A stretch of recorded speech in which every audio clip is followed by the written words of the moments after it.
चलिए तो finally start करते हैं। जीव विज्ञान के बारे में हम पढ़ रहे थे कि जीव विज्ञान क्या होता है। विज्ञान एक तरह का आपका पेड़ है, ठीक है, और इसमें जो शाखा है तीन तरह के, पहला है भौतिकी, दूसरा है रसायन और तीसरा है जीव विज्ञान, ठीक है। जीव विज्ञान को हम समझे, जीव विज्ञान कैसे बना हुआ है। जीव विज्ञान दो शब्द से मुख्यतः बना होता है, पहला को बोलते हैं बायोस और दूसरा को बोलते हैं लोगोस, ठीक है। बायो को जो हम अपने भाषा में बोलते हैं वो बोलते हैं लाइफ, और इस लोगोस को बोलते हैं हम स्टडी। लाइफ का मतलब हो गया आपका जीवन और स्टडी का मतलब हो गया अध्ययन, ठीक है। अब देखिए यहाँ हम दो बात और बताए थे, आपको ये ध्यान रखना है, यहाँ तक सबका कंप्लीट होगा। ऊपर देखिए, ऊपर लिखा हुआ है जीव विज्ञान के जनक का नाम अरस्तु है। क्या है मेरे भाई? अरस्तु है, ठीक है। और जीव विज्ञान के दो शब्द से मिलकर बना हुआ है, पहले को बोलते हैं बायोस और दूसरों को बोलते हैं लोगोस। बायो को अपने भाषा में बोलते हैं लाइफ और लोगोस को बोलते हैं स्टडी। मतलब लाइफ मतलब हो गया जीवन और स्टडी का मतलब हो गया आपका अध्ययन। मतलब जीवन का अध्ययन ही क्या कहलाता है? जीव विज्ञान कहलाता है। चलिए यहाँ तक तो हमारा कंप्लीट हो गया। दो बातें हमने और पढ़ रखा था, उसको हम कंप्लीट कर लेते हैं। चलिए उसको ध्यान से पहले हम देख लें। अभी हम थोड़ी देर पहले बताए थे जीव विज्ञान में दो चीज के बारे में हमें पढ़ना है। पहला था प्राणी विज्ञान और दूसरा था वनस्पति विज्ञान। पहला था प्राणी विज्ञान और दूसरा था वनस्पति विज्ञान, ठीक है। अब देखिए प्राणी विज्ञान में हमें पढ़ना है प्राणी के बारे में, मतलब कि जीव जंतु के बारे में, ठीक है। प्राणी में किसके बारे में पढ़ना है मेरे?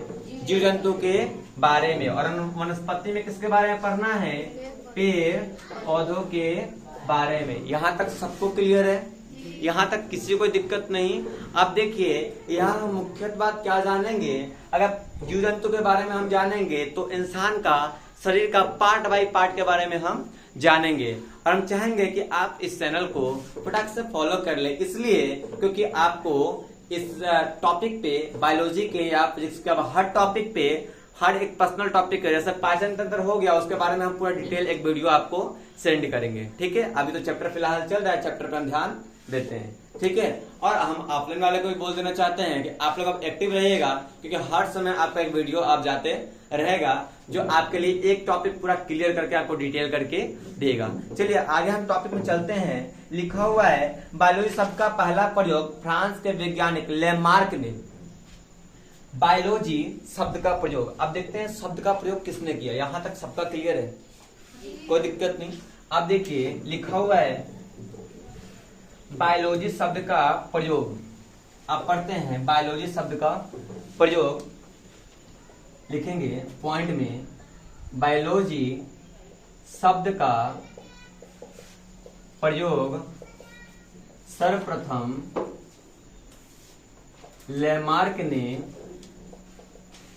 1801 में किया। कब किया? 1801 में। सबसे पहले प्रयोग किया था किसने? लेमार्क ने। कब किया मेरे भाई?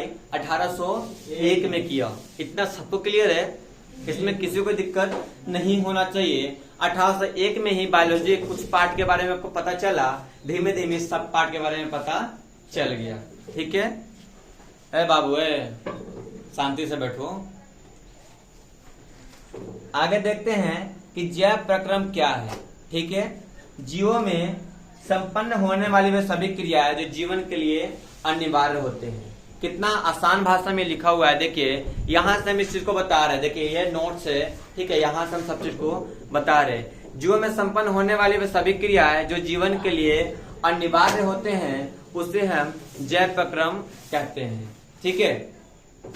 जीव में होने वाली वे सभी क्रियाएं जो उसके लिए अनिवार्य होती है, जो जरूरी होती है, उसे हम बोलते हैं जैव प्रक्रम। क्लियर है सबको?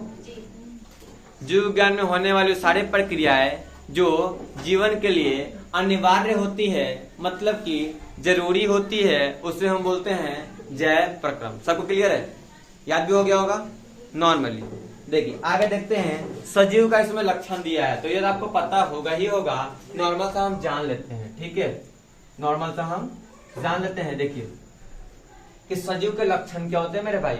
अभी हमने दो चीज को पढ़ा। एक था, अगर हम जीव के बारे में पढ़ेंगे, जीव के बारे में, तो दो तरह का जीव मुख्यतः पाया जाता है। पहला को बोलते हैं सजीव और दूसरा को बोलते हैं निर्जीव। सजीव को बोलते हैं लिविंग और निर्जीव को बोलते हैं नॉन लिविंग। ठीक है, चलिए सजीव और निर्जीव क्या होता है इसके बारे में आप अगर जाने। सजीव तो जिसमें प्राण होता है उसे हम सजीव बोलते हैं। ये तो सबको ये बेसिक चीजें पते होंगी, क्योंकि आप लोग अब 9th क्लास में हैं तो आपको ये पता मुख्यतः होना चाहिए। और निर्जीव हम उसे बोलते हैं जिसमें जान प्राण नहीं होता है। सजीव क्या चीज है मेरे भाई। अगर एक इंसान है, मान लीजिए एक इंसान है, तो ये क्या क्या करता है। देखिए ये जो जो काम करता है ना, जो जो काम, वही आपको बताएगा कि सजीव का लक्षण है। मानिए एक अगर कोई इंसान है तो क्या क्या करेगा। सबसे पहले करेगा श्वसन, मतलब सांस लेगा, श्वसन करेगा ना मेरे भाई, सांस लेगा, ये क्लियर है। छोटा अदरक कैमरा के सामने लगे मारूंगा, उसके बाद पोस्ट करूंगा, समझ में आ रहा है। सेकेंड में हम देखेंगे ये करता है गति करता है। क्या करता है? गति करता है। मानिए पहले एक इंसान है अगर कोई भी, तो एक तो सांस लेगा पहले, दूसरा क्या करेगा? गति करेगा। जैसे भी हम बोल रहे हैं तो क्या कर रहे हैं? गति कर रहे हैं। मेरा मुंह ऊपर नीचे हो रहा है, अगर ऊपर नीचे होता है इसको कौन सा गति बोलते हैं? आवर्त गति इसको बोलते हैं। ठीक है, अभी मेरे अंदर क्या हो रहा है? आवर्त गति हो रहा है, ठीक ना। अच्छा, तीसरा ये क्या करेगा? तीसरा ये वृद्धि करेगा, मतलब समय के साथ बढ़ेगा, समय के साथ बढ़ेगा। इतना सब क्लियर है। और चौथा ये क्या करेगा? चौथा ये करेगा जनन करेगा, मतलब आज अगर एक है तो इसकी आ जाएगी एक और वाइफ आ जाएगी, और फिर से जन्म लेगा तो एक और इसका बढ़ जाएगा ना, जनन हो जाएगा ना। तो 4 ये मुख्य लक्षण पाए जाते हैं। इतना तो आपको पता ही होगा। क्लियर?